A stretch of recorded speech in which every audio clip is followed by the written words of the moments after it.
যার শিল যার নোড়া তারই ভাঙলো দাঁতের গোড়া। এরকমটাই কি হতে চলেছে উত্তরপ্রদেশে?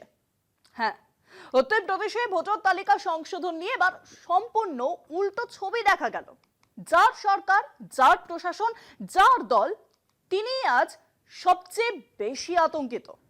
বিরোধীরা নয়, বরং মুখ্যমন্ত্রী যোগী আদিত্যনাথ নিজেই বলছেন উত্তরপ্রদেশ থেকে কোটি কোটি ভোটার উধাও। সেই ভোটাররা নাকি আবার বিজেপিরই ভোটার। আতঙ্কিত আদিত্যনাথ কর্মীদের ঝাঁপিয়ে পড়ার নির্দেশও দিয়েছেন। হারানো ভোটার ফেরানোই এখন যোগীর উদ্দেশ্য। কিন্তু প্রশ্ন একটাই, স্বয়ং যোগী ভয় পেলেন কেন?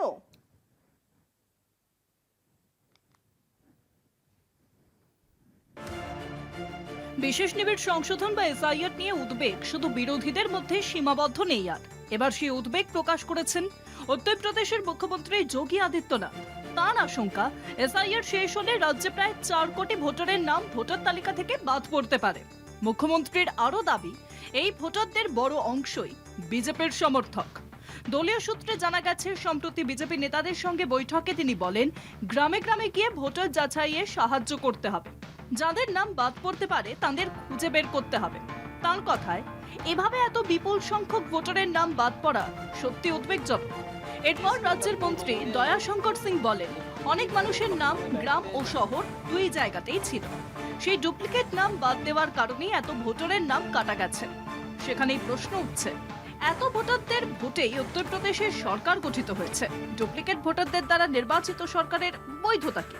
যোগীর এই অবস্থান রাজনৈতিকভাবে গুরুত্বপূর্ণ, কারণ দেশের অন্য রাজ্যগুলিতে এসআইআর নিয়ে মূলত বিরোধীরাই বেশি চিন্তিত, কিন্তু উত্তরপ্রদেশের শাসক দল বিজেপি বেশি উদ্বেগ প্রকাশ করছে। এই সূচকে কটাক্ষ করেন সমাজবাদী পার্টির প্রধান অখিলেশ যাদব। তিনি বলেন, সবার পিডিএ কর্মীরা এত কড়া নজর রাখছে যে বিজেপি আর ভোট কারচুপি করতে পারছে না। তিনি আরো অভিযোগ করেন, বিজেপির চাপে নির্বাচন কমিশন সময়সীমা বাড়ালেও কোনো কারসাজি সম্ভব হবে না। কমিশন উত্তরপ্রদেশ সহ 5টি রাজ্যে ও একটি কেন্দ্রশাসিত অঞ্চলে এসআইআর এর সময়সীমা বাড়িয়েছে। উত্তরপ্রদেশে এখন ফর্ম জমা দেওয়া যাবে 26শে ডিসেম্বর পর্যন্ত এবং খসড়া ভোটার তালিকা প্রকাশ হবে 31শে ডিসেম্বর। কলকাতা টিভি।